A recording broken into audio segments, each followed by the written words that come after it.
إن الحمد لله نحمده ونستعينه ونستغفره ونعوذ بالله من شرور أنفسنا ومن سيئات أعمالنا من يهده الله فلا مضل له ومن يضلل فلا هادي له وأشهد أن لا إله إلا الله وحده لا شريك له وأشهد أن محمدا عبده ورسوله أما بعد السلام عليكم ورحمة الله وبركاته.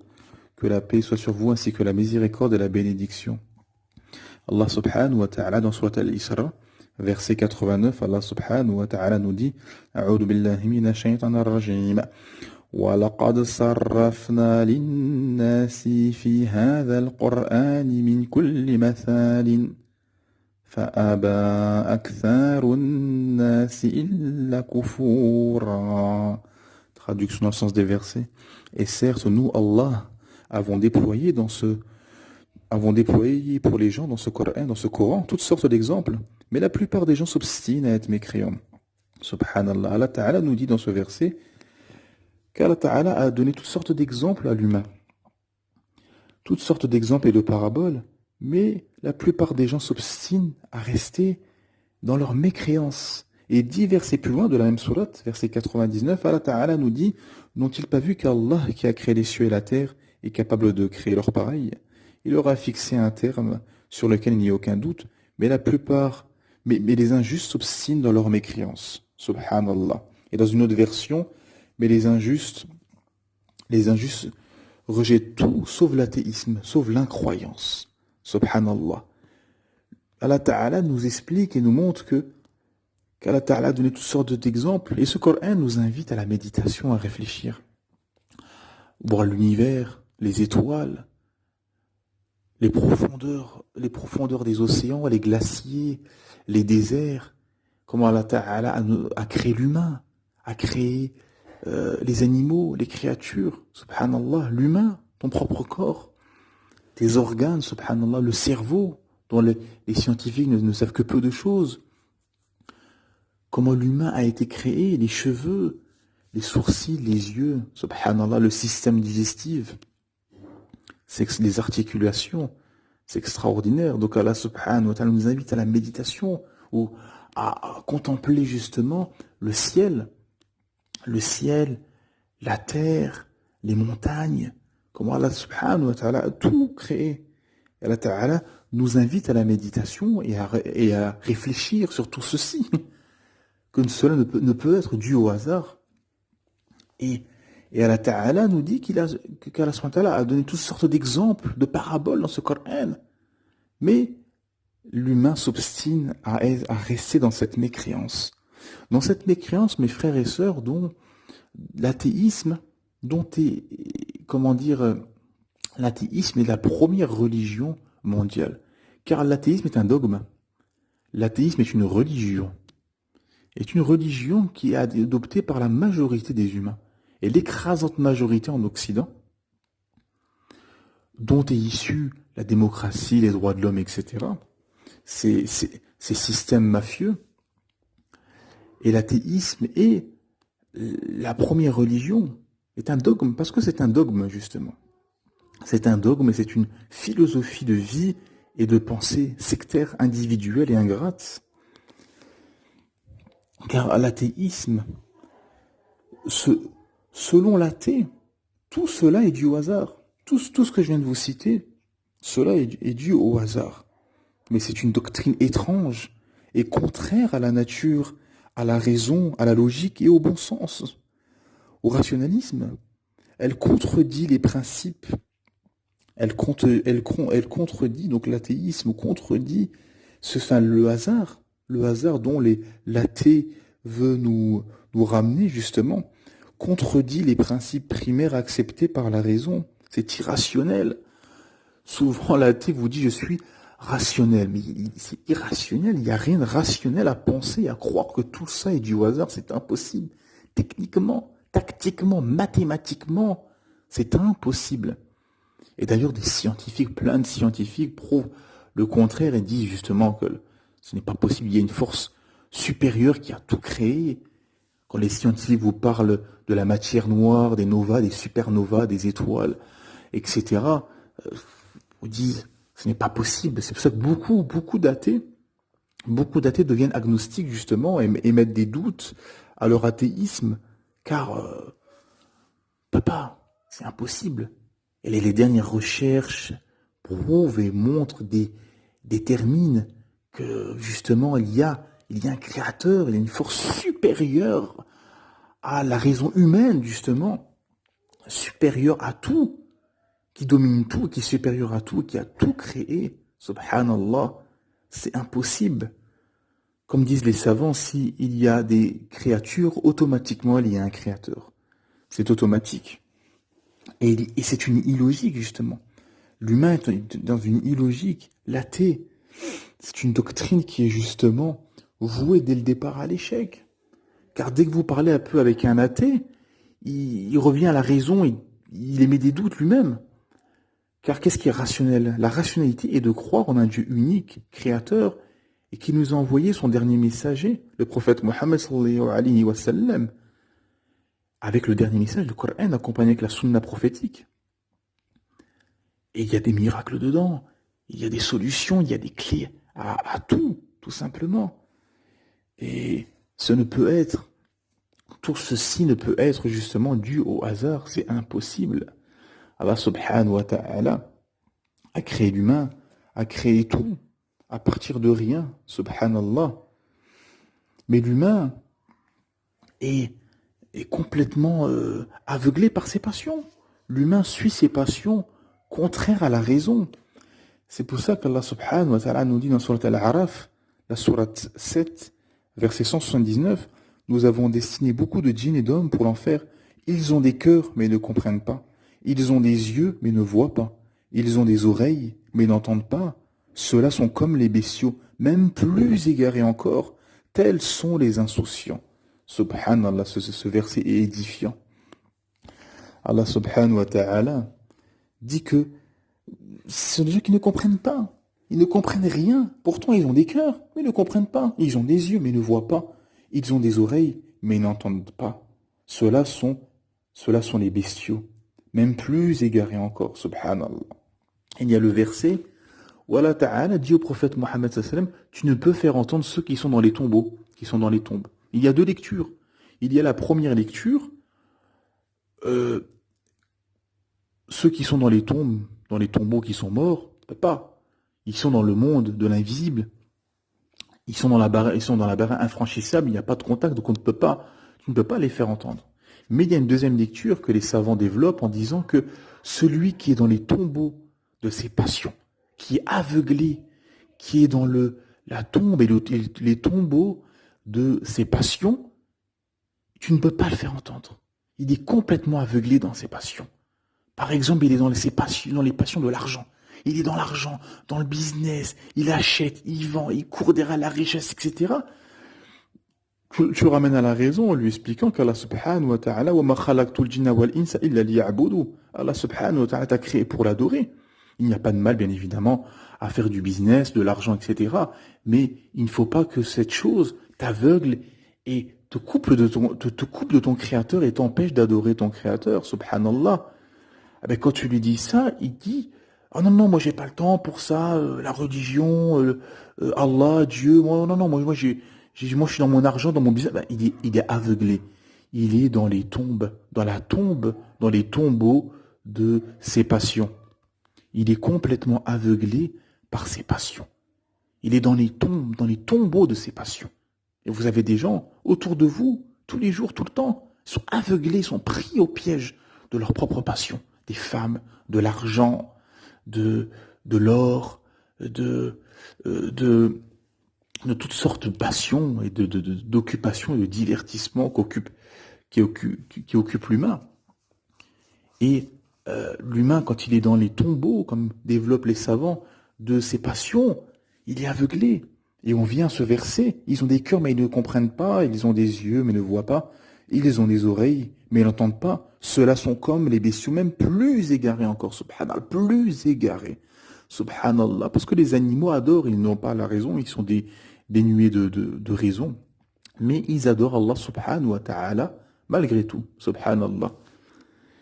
Et cette religion, cette première religion mondiale, qui est l'athéisme, justement, a ramené beaucoup d'adeptes, malheureusement. Et ces principaux adeptes sont occupés à combattre l'islam.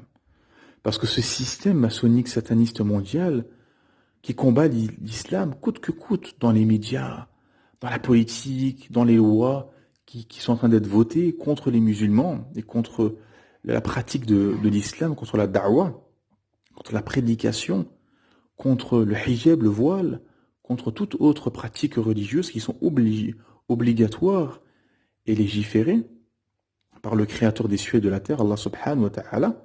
Ils le combattent dans la politique, dans les médias. On parle que de l'islam, et en mal, en mal.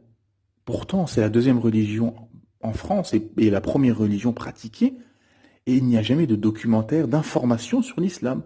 Qu'est-ce que l'islam? Qu'est-ce que le Coran? Qu'est-ce que les hadiths? Quelle a été la vie du prophète Mohammed sallallahu alayhi wa sallam? Jamais, jamais. Il n'y a pas ça.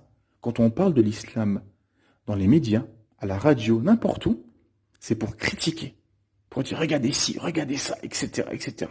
Alors qu'ils ont une société occidentale qui est en train de se liquéfier.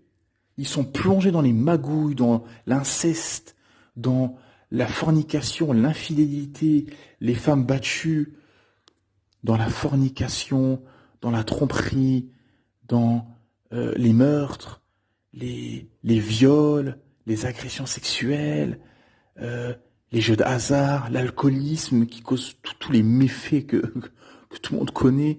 C'est une société qui est en train de se liquéfier sous nos yeux, en direct, depuis quelques années. Et les peuples qui se rebellent contre leurs dirigeants, etc. Et ils viennent te dire que le problème, c'est l'islam. Et ils viennent combattre. Mais pourquoi? Parce que c'est la vérité. Subhanallah. Mais pourquoi tout ceci?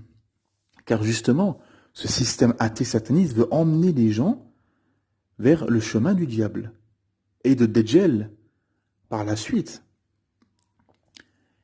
Et qu'est-ce qui s'oppose à ça finalement? Il n'y a que l'islam. L'islam, c'est le seul rempart à ce système sataniste maçonnique mondial. Ce système mondial.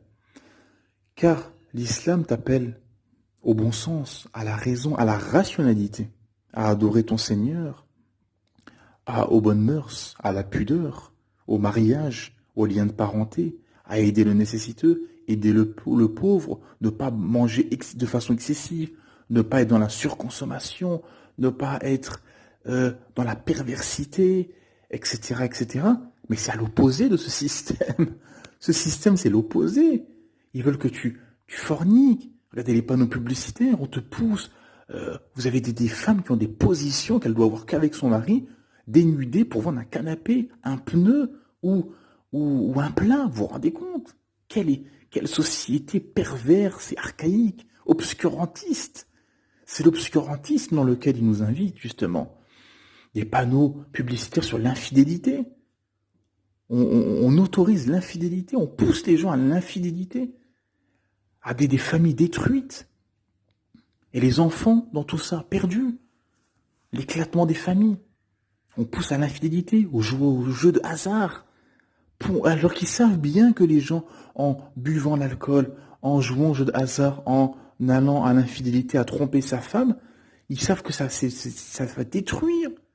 Ça va détruire des familles, des gens, et finalement la destruction de la société. Finalement, quand il y a éclatement des familles, il y a l'éclatement des sociétés. Et on pousse les gens à cette perversion, cette surconsommation, et ça va droit dans le mur. Et ils vont droit dans le mur. Tout ça va aller droit dans le mur, tout simplement. Allah subhanahu wa ta'ala nous a interdit la fornication, l'infidélité, l'alcool, les jeux de hasard et toute substance qui modifie la raison, qui fait perdre la santé pour notre bien, pour des sociétés saines, d'entraide et de miséricorde, tout simplement. Et c'est à l'opposé de ce système. Et ce système ne veut aller à la perversion et pousser les peuples, pousser les sociétés, les peuples à l'athéisme, à la perversion. Et Allah subhanahu wa ta'ala nous dit dans sourate Ibrahim, la sourate 14, verset 8, quand Moïse était face à son peuple, Et Moïse dit, Moussa alayhi salam, Moïse dit, si vous êtes ingrats, vous ainsi que tous ceux qui sont sur terre, sachez qu'Allah se suffit à lui-même et qu'il est digne de louange. Subhanallah, tout simplement. Parce que, parce que les intégristes, ce sont les politiciens qui veulent intégrer le monde à leur système. Ce sont les médias. Ce sont ce système qui veulent obliger et imposer, parce que quand on t'empêche une fille de mettre le hijab, de mettre le voile au collège, au lycée, et maintenant ils veulent à l'université l'interdire, c'est dans l'intégrisme, parce que tu pousses les gens et t'imposes ta vision. T'imposes la vision de la femme dénudée. Tu pousses à la perversion. C'est ça l'intégrisme. Nous appelons les gens à la vérité et à la raison, à la rationalité de son Seigneur. Et c'est pour ça, comme Sidna Moussa alayhi salam, le prophète Moïse, a dit, tout simplement, si vous êtes ingrats, vous ainsi que tous ceux qui sont sur terre, sachez qu'Allah se suffit à lui-même et qu'il est digne de louange. Il y a un autre verset, celui qui lutte ne lutte que pour lui-même car Allah peut se passer de l'univers. Subhanallah. On n'est rien. Il n'y a rien qui bouge dans cet univers sans la volonté d'Allah subhanahu wa ta'ala. Et c'est ça qu'il faut avoir en tête. Car finalement, qu'est-ce qu'est ce bas monde? Ce bas monde, comme dans la sourate Al-Hadid, la sourate 57,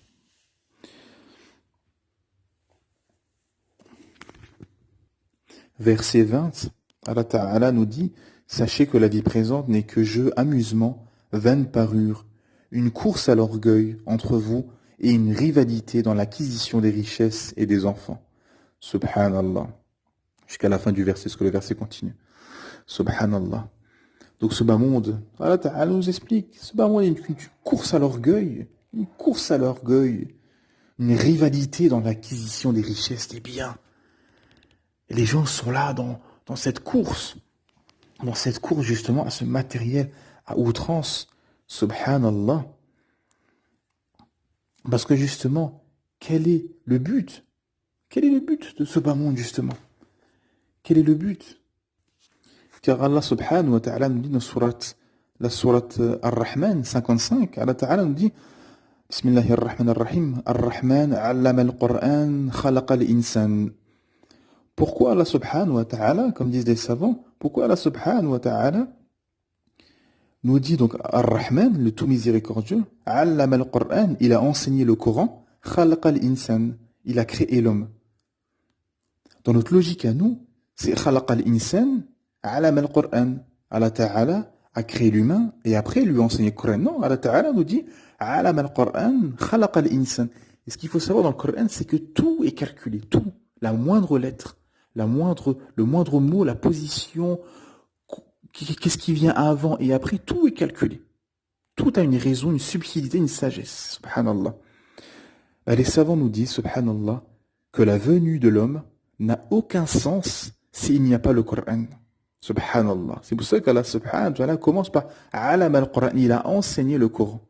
Khalaq al-insan. Il a créé l'humain. Subhanallah. Il n'y a aucun sens. La vie sur terre n'a aucun sens si il n'y a pas ce livre miraculeux qui est le Saint-Coran, le Coran. Subhanallah. Et Allah Ta'ala nous a créés pour l'adorer. Et qu'est-ce qui se passe après? Pourquoi? Quel est le but finalement? Allah Ta'ala nous a créés pour l'adorer. Et la finalité, c'est l'enfer ou le paradis, tout simplement. Donc, tu chemines et tu te bats contre ton âme, incitatrice au mal, et contre le diable, pour justement te sauver, avoir la miséricorde d'Allah subhanahu wa ta'ala, la satisfaction d'Allah subhanahu wa ta'ala, et par sa miséricorde, obtenir le paradis et éviter l'enfer. Wal'iyadu billah, qu'Allah nous en préserve. Car c'est la finalité, c'est pour l'éternité. Tu vas vivre combien de temps? 50 ans, 60, 70, 80, 90 ans. C'est une goutte d'eau. Ça n'existe même pas. Mathématiquement, 50 ans, 80 ans ou 100 ans, par rapport à l'éternité, ça n'existe pas. Mathématiquement. Mathématiquement, ça n'existe pas. C'est inexistant. 80 ans ou 100 ans par rapport à l'éternité, c'est inexistant. Subhanallah. Donc il faut réfléchir et bien réfléchir justement et à faire les bons choix. Parce que c'est eux ou nous. C'est ce que je te dis, le système. Ou vous êtes avec eux, les musulmans, ou vous êtes avec nous. Et maintenant, c'est ça, on le voit très bien. Il n'y a plus de noirs, d'arabes, je ne sais quoi. Ils s'en foutent. Tu suis le système, c'est bon. T'es noir, t'es arabe, t'es norvégien, t'es turc, t'es soudanais, peu importe. Tu suis le système, ils sont contents. Tu suis pas, ils te font la guerre. Subhanallah. Et c'est ça. Mais quand tu suis Allah subhanahu wa ta'ala, alhamdulillah, t'as la tranquillité. Quand t'as Allah avec toi, subhanallah, quand t'as avec toi Allah subhanahu wa ta'ala, alhamdulillah, qui peut être contre toi? Mais par contre, si t'as Allah contre toi, là, tu peux plus rien faire. Là, qui va être avec toi pour t'aider? Subhanallah. Et on remarque malheureusement aussi que les musulmans, que beaucoup de musulmans en fait, que dans les sociétés musulmanes aussi, dans beaucoup de sociétés musulmanes, il y a beaucoup de musulmans qui ont cette mentalité athée en fait. Ils se disent croyants, je crois, ils font même la prière, mais ils ont cette mentalité athée. Subhanallah. Et c'est quoi la mentalité athée? Ben, c'est justement ce système de la course aux richesses, de la course au matériel, à l'opulence, à l'individualisme, à l'orgueil, à vouloir être et à vouloir ressembler justement à l'athée. Parce que finalement, le musulman qui s'habille et qui a une apparence et qui a une accoutrance justement d'athée, qui pense qu'à lui, travaille, il fait son truc, il, il se lance dans des projets matériels, etc. et tout, il tombe dans une mentalité athée. Car on voit, notamment dans la sunna, dans le suivi des pieux prédécesseurs, Salaf as-Salih, les premiers prédécesseurs, as-Sahaba, ils étaient modestes. Ils ne couraient pas derrière ce bas monde. Ils donnaient aux pauvres. Toute leur richesse, ils la donnaient aux pauvres, subhanallah. Quand ils ont récolté, quand les musulmans ont récolté les aumônes, Abu Bakr Siddiq, il a donné toute sa fortune. Et le prophète Mohammed sallam lui a dit, qu'est-ce que tu as laissé à ta famille? Il a dit, j'ai laissé Allah et son messager. Subhanallah. Donc, et on voit justement cette vision musulmane d'entraide, de donner aux pauvres, de nourrir le nécessiteux, d'aider le voyageur en détresse, de garder les liens de parenté, d'être bon, d'être un voisin exemplaire et d'avoir un bon comportement avec son voisin. Toutes ces, notamment ce hadith qui dit les meilleurs musulmans sont ceux dont on ne craint ni sa langue ni sa main, c'est-à-dire ni sa violence, ni sa médisance ou ses mauvaises paroles ou ses mauvais gestes. Subhanallah. Et c'est ça que justement l'islam invite à avoir un bon comportement, à être gentil, à être aimable, dans la pudeur et dans l'obéissance d'Allah subhanahu wa ta'ala, de tout ce qui est légiféré, de tout ce qui est licite, et de s'éloigner de tout ce qui est illicite, haram, wal-'iyadu billah. Et c'est pour ça que le musulman doit se détacher de cette mentalité postcoloniale, finalement, postcoloniale athée, qui est d'être individuel dans son coin, de chercher, de courir derrière l'argent, la richesse, et de pas se préoccuper de pauvres et de l'affaire des musulmans. Non, le musulman doit s'entraider, doit aider autrui et doit pas courir derrière ce bas monde et d'avoir cette mentalité athée, justement, cette mentalité occidentale, individuelle, où on ne pense qu'à soi et on ne cherche pas justement, on ne cherche pas, comment dire, le suivi des pieux prédécesseurs. Beaucoup de musulmans ne cherchent pas ce suivi-là. Ils cherchent à suivre, comme dans le hadith. À la fin des temps, le prophète m'a dit, vous allez suivre les gens du livre, vous allez suivre les juifs et les chrétiens jusqu'à, comme le lézard qui va dans son trou, vous allez aller dans le trou avec eux. Subhanallah, wal-'iyadu billah. Donc c'est ça justement ce que le prophète sallam nous a prévenu et en nous mettant en garde justement de ne pas faire ça et de ne pas suivre justement le colon, l'athée, l'occidental, le kafir, le mécréant, de ne pas le suivre et de suivre justement le Coran et la Sunna dans l'apparence, dans le comportement, dans la façon de penser, dans la façon de parler, dans tout justement. Il faut rentrer comme dans ce verset où Allah Ta'ala nous dit et entrez, ô vous qui avez cru, rentrez pleinement dans l'islam. Il faut rentrer pleinement dans l'islam et se détacher des coutumes, des traditions, des passions et de cet endoctrinement justement occidental, postcolonial, et de se détacher de ça, de s'élever et de suivre le Coran et la Sunna, subhanallah, comme Allah subhanahu wa ta'ala nous l'a ordonné, tout simplement.